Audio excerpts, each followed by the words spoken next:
अस्सलामुअलैकुम students, welcome back to my YouTube channel. तो आज के इस वीडियो में हम बात करेंगे वर्किंग ऑफ एंजाइम्स के बारे में कि एंजाइम्स कैसे काम करते हैं और क्यों हमारी बॉडी के लिए ज़रूरी हैं। अगर एंजाइम्स काम नहीं करें तो हमारी बॉडी को क्या नुकसान होगा। तो वर्किंग ऑफ एंजाइम्स के बारे में बात करेंगे कि एंजाइम्स कैसे काम करते हैं। तो एंजाइम्स के वर्किंग पर दो मॉडल डिस्कवर हुए थे। पहला मॉडल जो डिस्कवर हुआ था वो हुआ था लॉक एंड की मॉडल, और जो दूसरा मॉडल हुआ था डिस्कवर एंजाइम्स की वर्किंग पर इंड्यूस्ड मॉडल। ये दो मॉडल डिस्कवर हुए थे एंजाइम्स की वर्किंग पर। तो सबसे पहले हम लॉक एंड की मॉडल को पहले डिस्कस कर लेते हैं।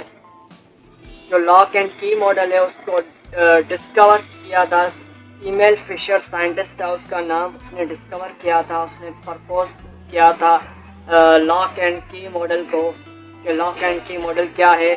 1898 में इसको डिस्कवर किया था। ईमेल फिशर एक साइंटिस्ट था जिसने लॉक एंड की मॉडल को डिस्कवर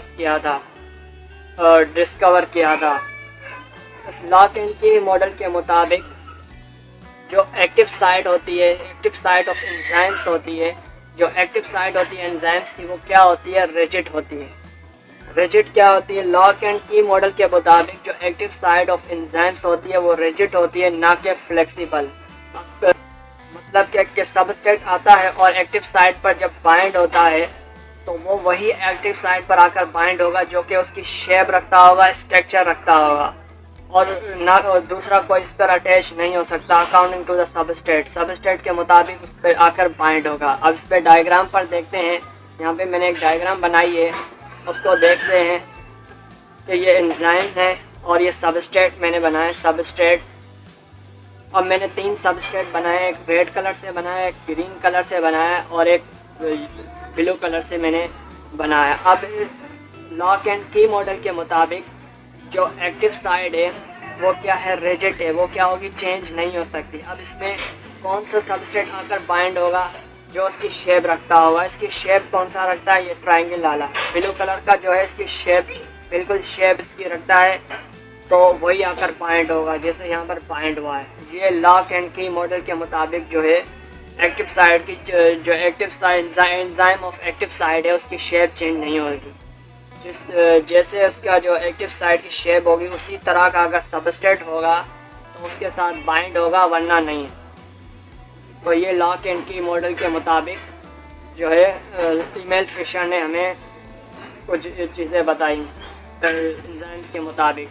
उसके बाद हम आते हैं जो लॉक एंड की मॉडल के मुताबिक जो सबस्ट्रेट है, सबस्ट्रेट वो क्या करता है, वो एज अ लॉक की तरह काम करता है, ताले की तरह काम करता है।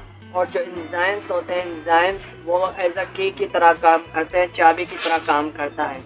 अब काफ़ी बच्चे ये क्वेश्चन होगा उनका कि जो सबस्ट्रेट है वो की तरह काम करता है और जो एंजाइम्स है वो लॉक की तरह काम करते हैं। ऐसा नहीं है, जो सबस्ट्रेट है वो लॉक की तरह काम करता है और जो एंजाइम्स है वो क्या करते हैं, की तरह काम करते हैं। हमारी सिंध फेडरल बुक में लिखा हुआ है जो सबस्ट्रेट है वो लॉक की तरह काम करता है और जो एंजाइम्स है वो एज अ की तरह काम करते हैं। ये आपको पॉइंट जहन में बिठाना है एमसीक्यूज़ के मुताबिक। उसके बाद हम आते हैं ऐसे मॉडल जो लॉक एंड की मॉडल को क्या करें, फॉलो करें, उसे हम कहते हैं non reducing non regulatory enzymes.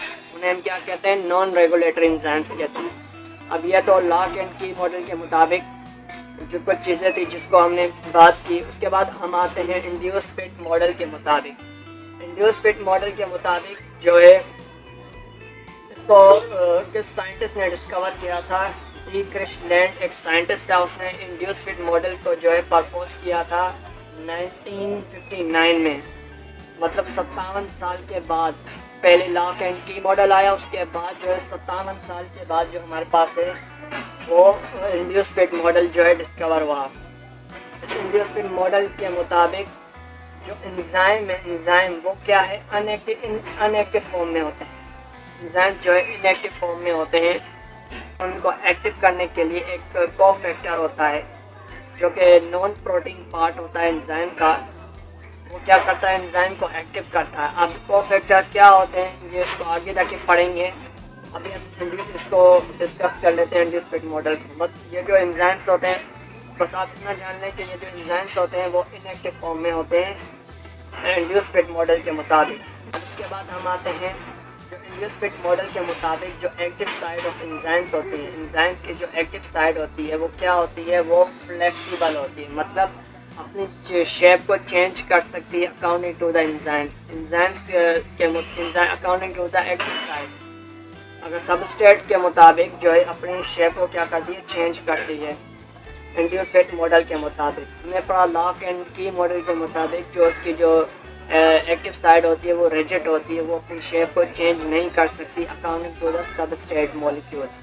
Substrate molecules के मुताबिक अपनी शेप को चेंज नहीं कर सकती, लेकिन इंड्यूस फिट मॉडल के मुताबिक ये कह रहा है जो इसकी एक्टिव साइड है वो फ्लेक्सिबल होती है। फ्लेक्सिबल मतलब जो है शेप को चेंज कर सकती है। अब हम जो है डायग्राम में देखते हैं, यहाँ पे मैंने एक डायग्राम बनाई है, ये एंजाइम है, ये मैंने एंजाइम बनाया है और ये क्या है, ये सबस्ट्रेट मॉलिक्यूल्स है। अब एंजाइम की जो शेप है वो क्या है, वो ट्रायंगुलर शेप है। तो सबस्ट्रेट क्या है, सबस्ट्रेट उसकी शेप का नहीं है, तो substrate active site of enzymes क्या होगा, अपनी शेप को according to the substrate molecules change करेगा। ये इंड्यूस फिट मॉडल के मुताबिक जो है अपनी शेप को क्या करेंगे, चेंज करेंगे।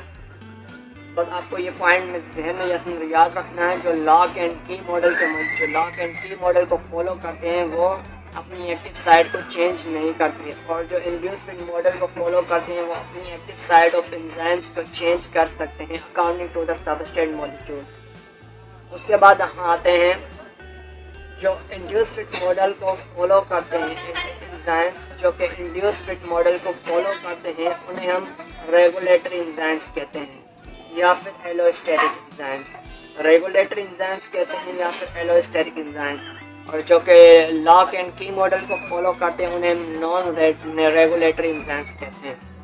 अब एलोस्टेरिक एंजाइम्स क्या होते हैं, ये मैंने वीडियो यूट्यूब पर अपलोड की हुई है, अगर आपको देखना है तो मैं लिंक डिस्क्रिप्शन में दे दूँगा, वहाँ पे आप देख सकते हैं। तो आज की इस वीडियो में हमने वर्किंग ऑफ एंजाइम्स के बारे में पढ़ा। इंशाल्लाह नेक्स्ट वीडियो में हम कोफैक्टर के बारे में पढ़ेंगे कि कोफैक्टर क्या होता है और क्यों एंजाइम्स को एक्टिव करता है। तो चलते हैं